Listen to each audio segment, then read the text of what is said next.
Human resource management. Human resource management is a key organizational resource that has primary responsibility for getting good people, training them properly, motivating them, and keeping them in the organization.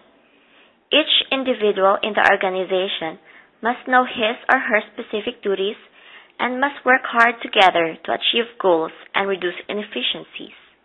As they say, people, not buildings, make a successful company. The HRM functions. The main functions of HRM comprises of staffing, development, motivation, and maintenance. The staffing function is concerned with seeking and hiring qualified employees.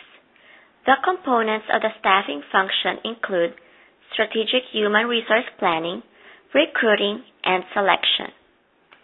The training and development function is concerned with assisting employees to develop up-to-date skills, knowledge, and abilities for their job responsibilities by organizing activities related to employee training and development, organization development, and career development. The goal of the motivation function is to get employees exert at high energy levels. Components of the motivation function are motivation theories, appropriate job design, reward and incentive systems, compensation, and benefits. The last phase of the HRM process is the maintenance function. It is concerned with maintaining employees' commitment and loyalty to the organization. Its components are safety and health issues and employee communications. In addition to protecting employees' welfare, HRM must design communication programs in the organization to help employees know what is occurring around them and provide a place to vent frustrations. An effective HRM communication program involves top management commitment, effective upward communication, determining what is to be communicated, allowing for feedback, and information sources. Translating HRM functions into practice. A typical human resources department has 4 distinct areas: employment, training and development, compensation and benefits, and employee relations. The employment area conducts activities geared towards staffing and selection.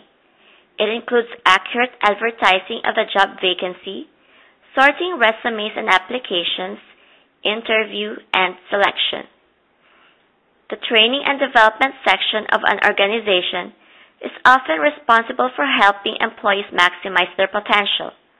Their focus is to enhance employees' personal qualities that lead to greater organizational productivity.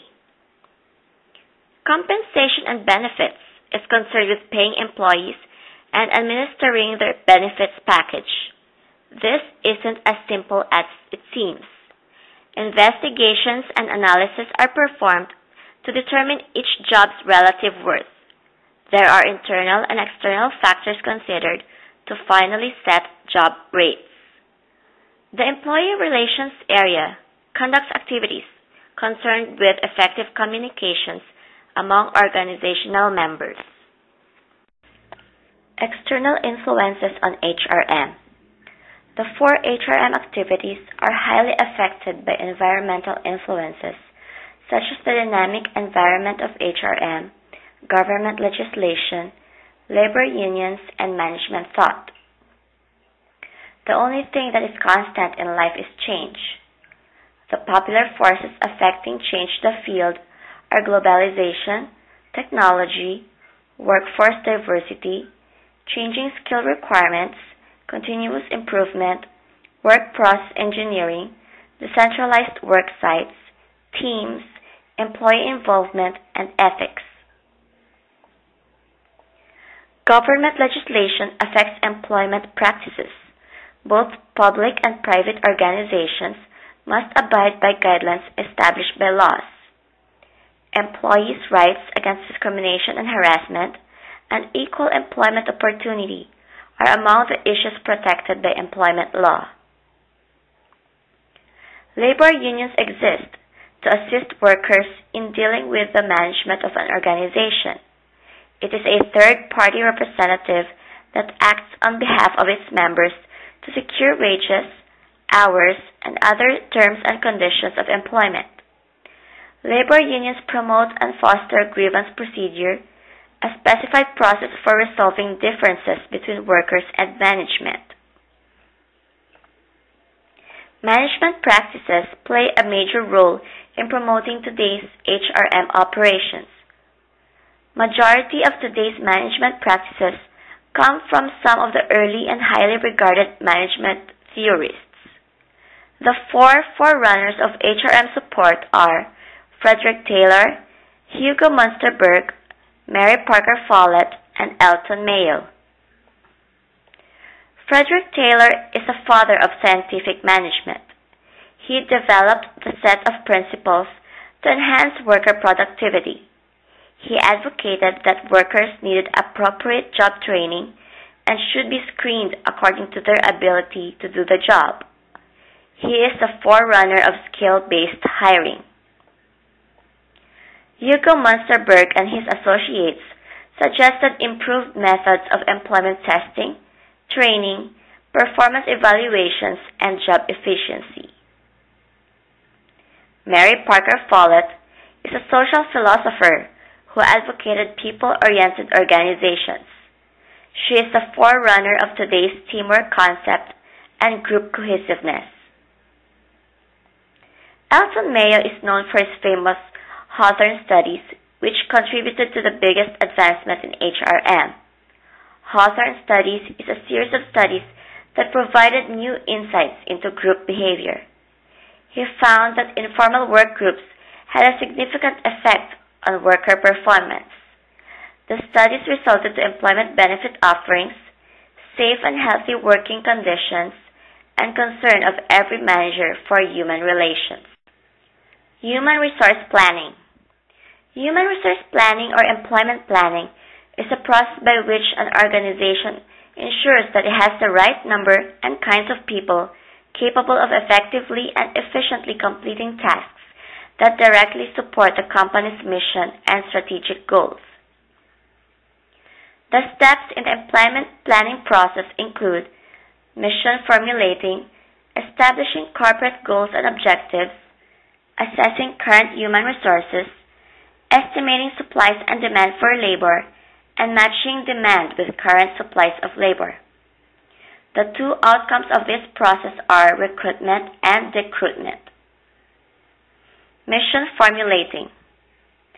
Formulating the company's mission statement is the initial stage of the organization's strategic planning process.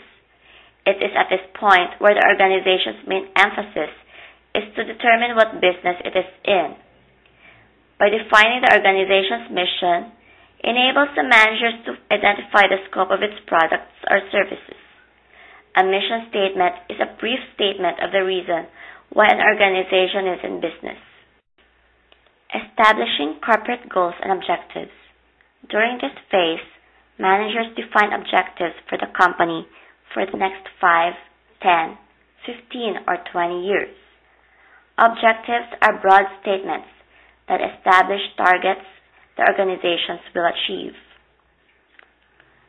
Corporate assessment. At this stage, the company begins to analyze its goals, current strategies, its external environment, its strengths and weaknesses, and its opportunities and threats in terms of whether they can be achieved with the current organizational resources. SWOT analysis is a process for determining an organization's strengths, weaknesses, opportunities, and threats. It should lead to a clear assessment of the organization's internal resources such as capital, worker skills, patents, and the like. It should also indicate organizational departmental abilities such as training and development, marketing, accounting, human resources, research and development, and management information systems. An organization's best attributes and abilities are called its strengths.